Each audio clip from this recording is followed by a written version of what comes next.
নমস্কার দর্শক, আমন্ত্রণ জানাচ্ছি নববার্তা বাংলা সংবাদে। খবরের প্রথমেই দেখে নেব আজকের সংবাদ শিরোনাম। মুসলিমরা পাল্টা আন্দোলনের ডাক দিলে সামলাতে পারবেন তো? শুভেন্দুকে হুঁশিয়ারি মমতার।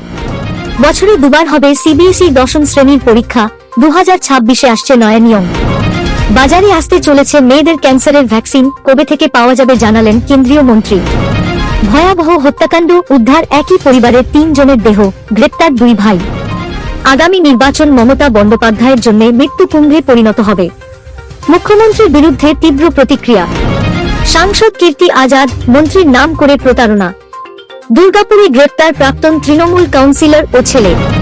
হোটেল ঘরে ঢুকে বালিকাকে যৌন নির্যাতনের অভিযোগ। মায়াপুরের হোটেল মালিক গ্রেপ্তার। ডানপি ডামাডোল, আক্রোশে আইনজীবীর ফ্ল্যাটে আগুন দিতে গিয়ে ঝলসে গেল দুষ্কৃতী। হঠাৎ আবহাওয়ায় বিরাট বদল, বর্ষা শুরু বাংলায়। ধেয়ে আসছে মুষলধারে বৃষ্টি। সংবাদ শিরোনামগুলো শুনছিলেন, এবার জানাবো পুরো সংবাদ। প্রতিদিন সঠিক খবর নিয়মিত শোনার জন্য সাবস্ক্রাইব করুন নববার্তা ইউটিউব চ্যানেলটিকে। আসছি বিস্তারিত খবরে। মঙ্গলবার বিধানসভার সিঁড়িতে গেরুয়া পাগড়ি পরে ধর্নায় বসেছিলেন শুভেন্দু অধিকারী সহ বিজেপি বিধায়করা। তাদের পরনের টি-শার্টে লেখা ছিল, গর্বের সঙ্গে বলো আমি হিন্দু। এহেন করা পাকের হিন্দুত্বের রাজনীতি কৌশলগতভাবেই করছেন শুভেন্দুরা।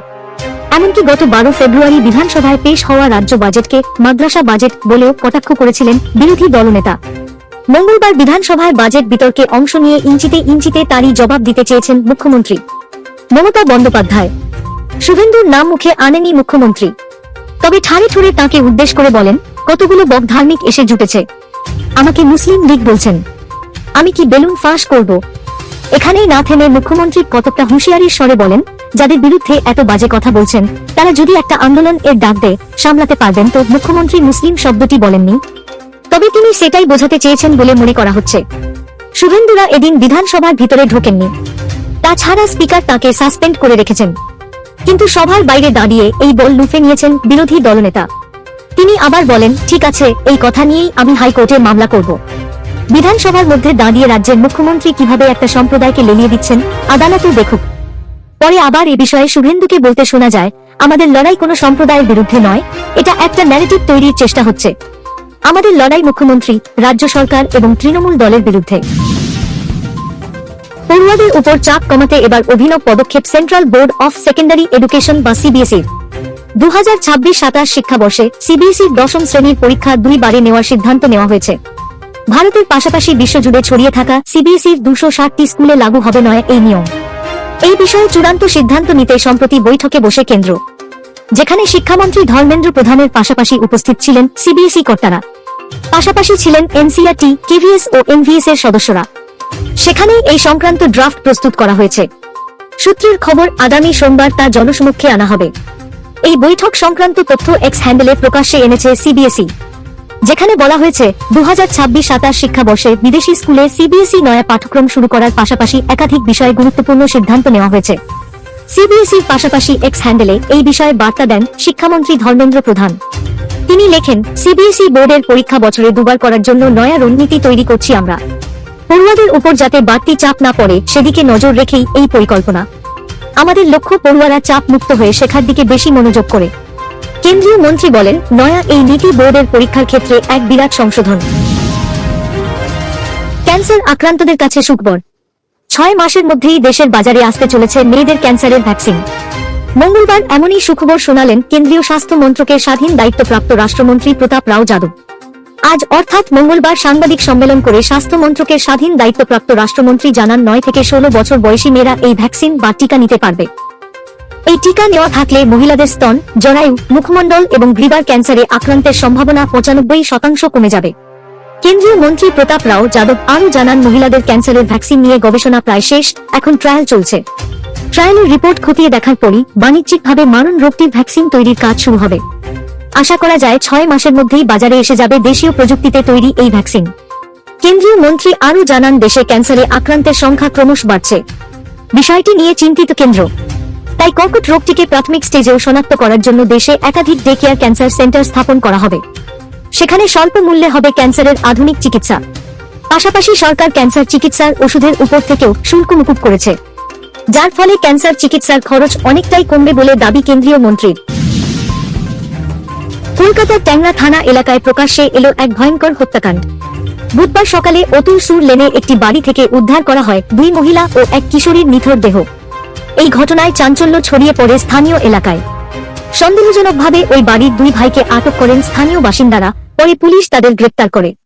সূত্রের খবর, এদিন সকালে বাইপাসের কাছে অভিষিক্তা এলাকায় একটি বাইক দুর্ঘটনায় 2 ব্যক্তি আহত হন। পুলিশ তাদের হাসপাতালে নিয়ে গেলে জানা যায় তাদের নাম প্রণয় দে ও প্রসূন দে, কিন্তু তারা নিজেদের ঠিকানা জানাতে চাননি। সন্দেহজনক মনে হওয়ায় পুলিশ তাদের পরিচয় শনাক্ত করে বাড়িতে গেলে সেখানে চমকে ওঠে 2 মহিলা ও এক কিশোরীর হাতের শিরা কাটা রক্তাক্ত দেহ পড়ে রয়েছে। এরপরই 2 ভাইকে গ্রেপ্তার করে পুলিশ তদন্ত করে দেখছে হত্যাকাণ্ডের কারণ এবং অভিযুক্ত 2 ভাইয়ের সঙ্গে এই ঘটনার সংযোগ রয়েছে কিনা। মহাকুম্ভ, পশ্চিমবঙ্গের মুখ্যমন্ত্রী মমতা বন্দ্যোপাধ্যায়ের মৃত্যুকুম্ভ মন্তব্যের বিষয়ে অখিল ভারতীয় সন্ত সমিতির জাতীয় সাধারণ সম্পাদক স্বামী জিতেন্দ্রানন্দ সরস্বতী বলেছেন, অখিল ভারতীয় সন্ত সমিতি পশ্চিমবঙ্গের মুখ্যমন্ত্রী মমতা বন্দ্যোপাধ্যায়ের মহাকুম্ভকে মৃত্যুকুম্ভ বলার এই বক্তব্যের নিন্দা জানাচ্ছে। যেভাবে পশ্চিমবঙ্গ, ঝাড়খণ্ড, বিহার, ওড়িশা এবং আমার বলা উচিত পূর্ব ভারতের হিন্দুরা এখানে অমৃত স্নানের জন্য আসছেন, তাতে আপনার অস্থির হওয়া স্বাভাবিক। আমার মনে হয় পশ্চিমবঙ্গের আসন্ন বিধানসভা নির্বাচন আপনার রাজনৈতিক ক্যারিয়ারের জন্য মৃত্যুকুম্ভ প্রমাণিত হবে। কখনো মন্ত্রীর নাম করে টাকা চাওয়া, কখনো তৃণমূল সাংসদের নাম করে মোবাইল ফোন নেওয়ার অভিযোগ। আর্থিক প্রতারণার অভিযোগে গ্রেপ্তার প্রাক্তন কাউন্সিলর ও তাঁর ছেলে। ঘটনাটি দুর্গাপুর পুরসভার।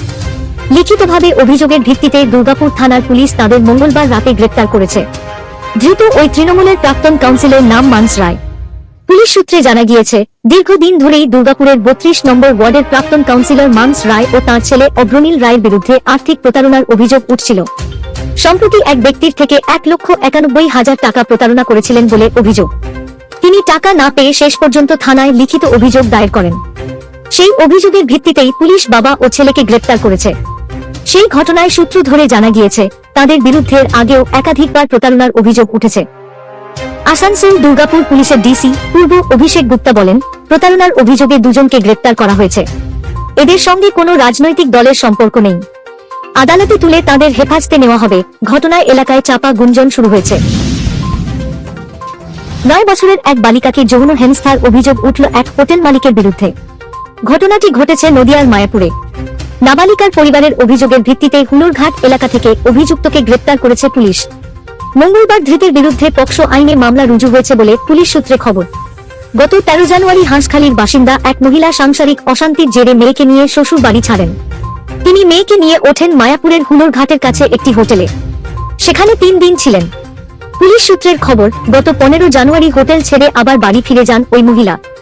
অভিযোগ, বাড়ি ফেরার বেশ কিছুদিন পর বালিকা তার মাকে জানায়, হোটেল থেকে ফেরার দিন হোটেল মালিক তার হাত ধরে টানাটানি করে নিয়ে গিয়েছিলেন। 100 টাকা দিতে চান ওই হোটেল মালিক, কিন্তু সে ওই টাকা নেয়নি। পরে হোটেল থেকে কিছুক্ষণের জন্য মা বাইরে বেরিয়ে গেলে সে কম্বল মুড়ে শুয়েছিল। অভিযোগ, সেই সময় হোটেল মালিক ঘরে ঢোকেন, কম্বল টেনে সরিয়ে নাবালিকার শ্লীলতাহানি করেন। পুলিশ সূত্রের খবর, অভিযুক্তকে গ্রেপ্তার করা হয়েছে। তার বিরুদ্ধে পক্সো আইনে মামলা রুজু হয়েছে। ঠিক কি ঘটেছিল তা তদন্ত করে দেখা হচ্ছে। আক্রোশ থেকে আইনজীবীর ফ্ল্যাটে আগুন দিতে এসেছিলেন দুষ্কৃতীরা। নিজেদের লাগানো আগুনেই গুরুতর জখম হন এক দুষ্কৃতী। পরে তাকে পুলিশ গ্রেপ্তার করেছে।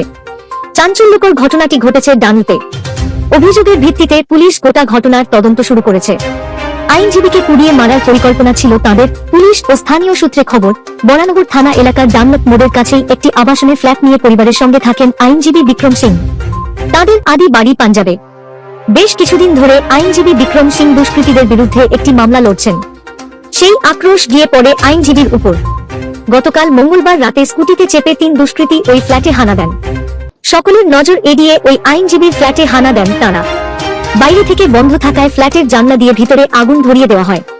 আগুনে জ্বলতে থাকে ঘরের ভিতরের আসবাব সহ একাধিক জিনিস। ওই আগুন দেওয়ার সময় খাজান সিং নামে এক দুষ্কৃতীর গায়েও আগুন ধরে যায়। ওই আবাসনের ট্যাঙ্কের থেকে জল নিয়ে তার গায়ে ঢালা হয়। কোন রকমে তার গায়ের আগুন নেভান অন্যরা। এরপর জখমকে নিয়ে আবাসন ছেড়ে পালান বাকিরা। খবর পেয়ে ঘটনাস্থলে যায় বরানগর থানার পুলিশ। আবাসনের সিসিটিভি ফুটেজ পরীক্ষা করতে গিয়ে দেখা যায় আসল ঘটনা। এরপরেই পুলিশ খাজান সিং সহ অন্যদের খোঁজে নামে। আগুনে জখম অভিযুক্তকে এক বেসরকারি হাসপাতালে ভর্তি করানো হয়েছিল। সন্ধান পেয়ে তাকে সেখানেই গ্রেপ্তার করা হয়েছে বলে খবর। এবার নজর রাখবো আজকের আবহাওয়ার খবরে। রাতারাতি বদলে গেল আবহাওয়া। মঙ্গলবার সন্ধ্যার পর একেবারে মুষলধারে বৃষ্টিতে ভিজল দক্ষিণবঙ্গের বিভিন্ন প্রান্ত। এমনকি বেশ কিছু জায়গায় ব্যাপক ঝড় সঙ্গে শিলাবৃষ্টিও হয়। আগামী 24 ঘন্টায় এমনটাই পরিস্থিতি থাকবে বলে পূর্বাভাস আলিপুর হাওয়া অফিসের। আবহাওয়াবিদরা জানিয়েছেন, সকালের দিকে আকাশ পরিষ্কার থাকলেও বেলা বাড়ার সঙ্গে সঙ্গে বদলে যাবে পরিস্থিতি। বিকেল কিংবা সন্ধ্যার পর বজ্রবিদ্যুৎ সহ বৃষ্টিপাতের সম্ভাবনার কথা জানিয়েছে হাওয়া অফিস। আজ বুধবারও পরিস্থিতি একই থাকবে বলে জানানো হয়েছে। এই ছিল এখনকার সংবাদ। সবাইকে সাথে থাকার জন্য ধন্যবাদ।